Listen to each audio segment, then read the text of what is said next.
Ellie Sallingbow, who runs B-17 preservation, says it's no exaggeration to say that Bertie Ashby is our saviour. It's always been a constant struggle to make ends meet and keep Sally B flying, but without his generosity, along with the continuing loyal support of all the amazing number of friends and sponsors and supporters, it wouldn't have got through the dark times since she had started having all that engine trouble back in the end of 2007.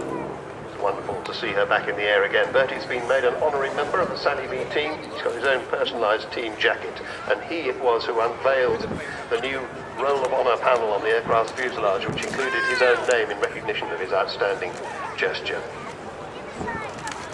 Of course, that's not the only plaque on Sally B. Back in 1979, Colonel John Landon Hewell unveiled a plaque in her radio compartment which says that she flies as a memorial to the memory of the 30,000 US airmen who lost their lives in Europe during the Second World War. She does, in fact, flies the official United States Army Air Force World War II memorial flight. She's on the far side of the airfield, heading back towards us. Flying Fortress, this aeroplane, was one of the United States' most important warplanes of the Second World War. First flew in 1935, delivered in 1939, the final delivery in 1945, so exactly as and she comes in from across the field. You can see that her bomb bay is open, the bomb doors are open underneath that great big bomb.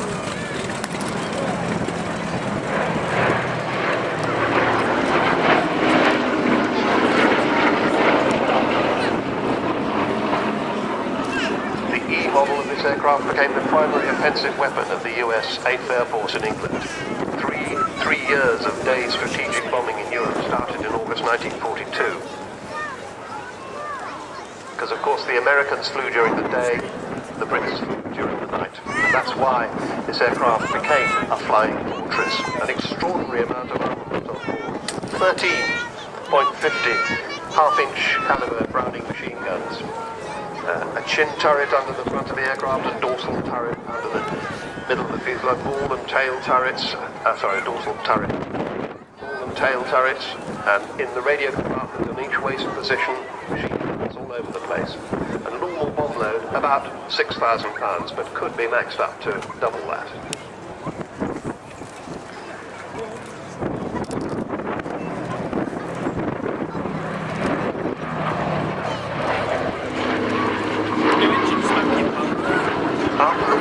This aircraft was sold to the Institut Géographique National in France, and in 1975 Ted White bought her for Duxford and officially christened her Sally B after Ellie Sallingbow, his partner. In 1980, Ted and Ellie started the Sally B Supporters Club to take on the massive task of making enough money to keep her flying. And part of that was the Great Warbirds Air Show at Westmoreland.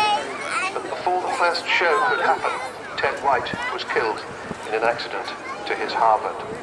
But the Warbird show went on from strength to strength, only finally closing when its new home at Norton near Swindon didn't bring in enough customers to make it pay. Ted White and his vision are commemorated by having the colours of his Harvard, his racing Harvard, black and yellow checkers on the starboard inner cowling. And when Sally B comes into land, if you haven't already seen it, you'll be able to pick that out. Yellow and black checkers on the starboard inner cowling of the number 3 engine. Also painted on the nose of the aircraft, the yellow teddy bear. Teddy for Ted, of course.